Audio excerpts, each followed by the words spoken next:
11월 8일 월요일 잘 산다는 것.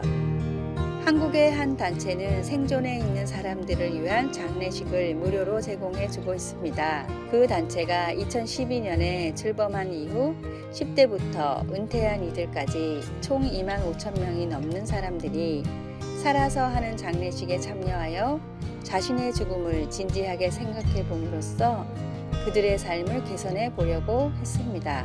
관계자들은 이렇게 말합니다.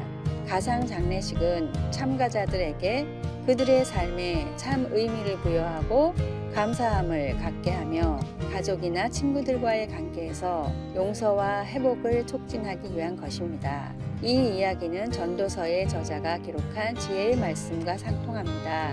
살아있는 사람이 누구나 죽는다는 것을 명심하여야 한다. 죽음은 우리에게 인생이 짧다는 것과 잘 지내며 더 사랑하며 살기에도 시간은 한정되어 있음을 상기시켜 줍니다.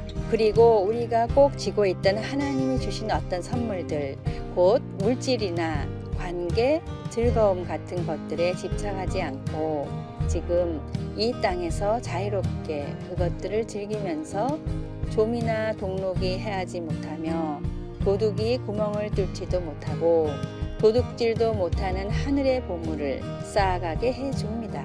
죽음이 불시에 닥칠 수 있다는 것을 생각하면 부모님 방문이나 하나님 섬길 기회를 미루거나 일에 바쁘다는 핑계로 아이들과 시간을 보내지 못하는 것을 막을 수 있습니다.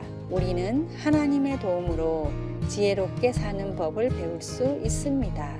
말씀, 초상집에 가는 것이 잔치집에 가는 것보다 나으니 모든 사람의 끝이 이와 같이 됨이라. 산자는 이것을 그의 마음에 둘지어다. 전도서 7장 2절. 찬송 462장 생명 진리 은혜 대신. 기도. 사랑의 하나님, 인생의 짧음을 기억하며 오늘을 잘 보낼 수 있도록 도와주소서. 아멘.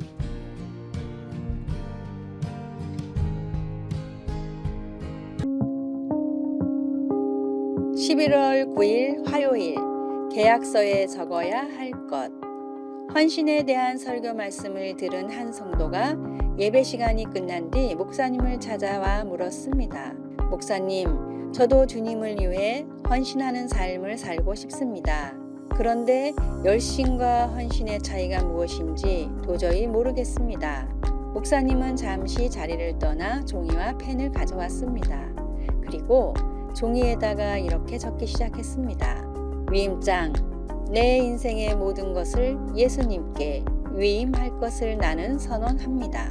이 계약서의 날짜와 서명을 적고 그대로 따르는 것이 헌신입니다. 열심은 내가 내킬 때만 예수님의 말씀을 따르는 것이지만 헌신은 언제나 예수님을 따라 사는 것입니다. 그런데 많은 성도들이 헌신을 하겠다고 사인은 하지만 날짜는 적지 않습니다. 그리고 어떤 성도들은 오늘부터 헌신하겠다고 날짜는 적었지만 서명은 또 하지 않습니다. 저 계약서의 날짜와 서명을 모두 적는 것이 진정한 헌신입니다. 구원받고 새로운 피조물이 된 뒤에 어떤 결심을 하셨습니까? 그리스도의 제자가 되겠다는 계약서에 날짜와 서명을 모두 적으셨습니까? 적으셨다면 충실히 계약을 이행하고 계십니까? 하나님은 단 한 번도 나와의 약속을 어기지 않으셨습니다. 이제는 내가 드린 약속을 지켜야 할 차례입니다. 평생을 갚아도 못 갚을 귀한 은혜를 부어주신 주님을 위해 기꺼이 감사함으로 헌신하십시오. 오늘의 말씀. 그러므로 형제들아, 내가 하나님의 모든 자비하심으로 너희를 권하노니 너희 몸을 하나님이 기뻐하시는 거룩한 산 제물로 드리라. 이는 너희가 드릴 영적 예배니라. 로마서 12장 1절. 오늘의 찬송 213장 나의 생명 드리니. 오늘의 만나. 주님, 내 삶의 주도권을 온전히 주님께 맡기는 믿음을 주소서. 하나님께 내 삶의 전부를 오늘 위임합시다. 11월 10일 수요일 우리를 위한 하나님의 계획. 지난 6년 동안 아그네스는 목사 사모인 존경하는 시어머니를 본받아 자기도 완벽한 목사 사모가 되고자 노력했습니다. 그녀는 사모 역할을 하면서는 작가와 화가의 일을 병행할 수 없다고 생각했습니다. 그러나 이렇게 자신의 창의성을 억누름으로써 우울증을 앓게 되고 자살을 생각할 지경에까지 이르렀습니다. 그러다가 가까운 곳의 한 목사의 도움으로 그 어둠에서 빠져나올 수 있었습니다. 그 목사는 그녀와 함께 기도하면서 매일 아침 2시간씩 글을 쓰게 하였습니다. 이 일을 통해 그녀는 자기가 숨겨진 소명이라고 이름한 그녀에게 주어진 하나님의 부르심에 눈을 뜨게 되었습니다. 그녀는 내가 진정한 나 자신, 완전한 나 자신이 되기 위해 하나님이 내게 주신 창의력이 하나하나 그 통로들을 찾아 제대로 흘러야 했다라고 썼습니다. 그녀는 나중에 다윗의 한 시에서 본인의 소명을 찾게 되었다고 말했습니다. 여호와를 기뻐하라. 그가 내 마음의 소원을 내게 이루어 주시리로다. 시편 37장 4절. 하나님의 인도하심과 주관하심을 믿고 자신의 삶을 하나님께 맡겼을 때 하나님은 그녀에게 글을 쓰고 그림을 그리는 것뿐 아니라 사람들이 하나님과 더 잘 교통하도록 도와줄 수 있는 길을 열어주셨습니다. 우리 각자에게는 하나님께서 주신 숨겨진 소명이 있습니다. 그것을 통해 우리는 그분의 사랑받는 자녀라는 사실뿐 아니라 주신 재능과 열정으로 하나님을 섬길 수 있는 우리 나름의 고유한 방법을 알게 됩니다. 우리가 하나님을 의지하며 기뻐할 때 하나님께서 우리를 인도해 주실 것입니다. 말씀, 여호와를 기뻐하라. 그가 내 마음의 소원을 내게 이루어 주시리로다. 시편 37장 4절. 찬송 331장 영광을 받으신 만유의 주여. 기도, 저를 하나님의 형상으로 지으신 창조주 하나님, 저의 소명을 알고 그것을 귀히 여기며 하나님을 더 사랑하고 섬기게 하소서. 아멘.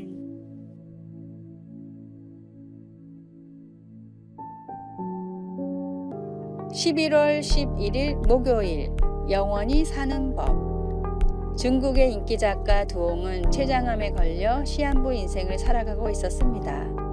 사랑하는 엄마를 잃기 싫었던 두옹의 딸은 여러 가지 정보를 찾다가 죽은 사람의 시신을 냉동시켜 보존해주는 냉동 보존 연구소가 있다는 걸 알게 됐습니다. 숨을 거둔 직후 곧바로 냉동을 시킨 상태로 이곳으로 옮겨진 사람들은 언젠가 지금 상태로 죽은 사람들을 되살릴 기술이 생겨날 때까지 보존됩니다. 두옹은 믿져야 본전이라는 생각으로 1억이 넘는 돈을 들여 중국의 1호 인체 냉동 실험체가 됐습니다. 그리고 몇 달 뒤 췌장암으로 목숨을 잃자마자 본사에서 온 외과 전문의에 의해 냉동되어 미국의 연구소로 이동되어 보존되고 있다고 합니다. 오래전 YMCA를 기반으로 청년 운동을 벌였던 이상재 선생에게 한 청년이 찾아와 이렇게 말했다고 합니다. 선생님, 신문 기사에 장수 비법이 나와 있어 가져왔습니다. 선생님 같이 훌륭하신 분이 더 오래 사셔야 하지 않겠습니까? 그러자 이상재 선생은 크게 웃으며 대답했습니다. 난 그런 거 필요 없네. 그 사람들은 진짜 비법을 모르거든. 나는 영원히 사는 법을 알고 있다네. 죽음이 정해진 삶에서 영생을 얻을 수 있는 유일한 방법은 죽음에서 이기신 예수 그리스도를 믿는 것 뿐입니다. 사망의 권세에서 나를 구원하신 주님께 찬양과 영광을 돌리십시오. 오늘의 말씀, 하나님이 세상을 이처럼 사랑하사 독생자를 주셨으니 이는 그를 믿는 자마다 멸망하지 않고 영생을 얻게 하려 하심이라. 요한복음 3장 16절. 오늘의 찬송 236장 우리 모든 수고 끝나. 오늘의 만나, 삶과 죽음, 심판과 그 이후의 삶이 있음을 모든 사람이 알게 하소서. 부활하신 주님을 믿음으로 죽음 이후의 영생이 있음을 믿읍시다.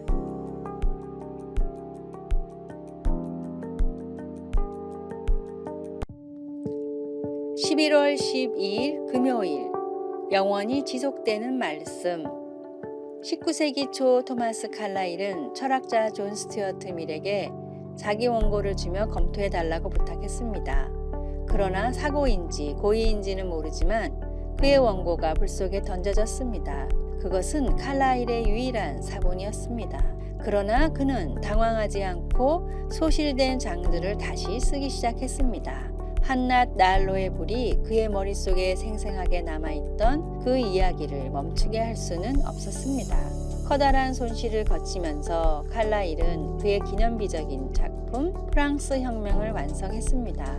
타락한 고대 유다 왕국이 쇠약해가던 시대에 하나님은 예레미야 선지자에게 너는 두루마리 책을 가져다 내가 내게 일러준 모든 말을 거기에 기록하라고 말씀하셨습니다. 하나님은 임박한 침략을 피하기 위해 그의 백성들에게 회개할 것을 촉구하는 사랑의 마음에서 이 말씀을 하셨습니다. 예레미야는 말씀에 순종했습니다. 두루마리는 곧 유다의 여호야김 왕에게 전해졌지만 왕은 그것을 조각조각 베어 불에 던졌습니다. 왕의 불태운 행위는 상황을 더 악화시켰습니다. 하나님은 예레미야에게 같은 말씀을 다른 두루마리에 기록하라고 하시며 여호야김에게 다윗의 왕위에 앉을 자가 없게 될 것이요 그의 시체는 버림을 당하여 낮에는 더위 밤에는 추위를 당하리라고 말씀하셨습니다. 하나님의 말씀이 기록된 책을 불 속에 던져 태울 수는 있습니다. 그것이 가능은 하지만 전적으로 무모한 일입니다. 글자 뒤에 있는 하나님의 말씀은 영원히 지속되기 때문입니다. 말씀 여호와께로부터 예레미야에게 말씀이 임하니라. 예레미야 36장 1절. 찬송 203장. 하나님의 말씀은. 기도. 하나님의 말씀을 듣기는 어려워도 마음에 새길 수 있도록 도와주소서. 반항이 아닌 회개의 마음을 주소서. 아멘. 아래의 빨간색 글자 구독을 누르시어 더 많은 전도의 열매를 맺으시기를 기도합니다.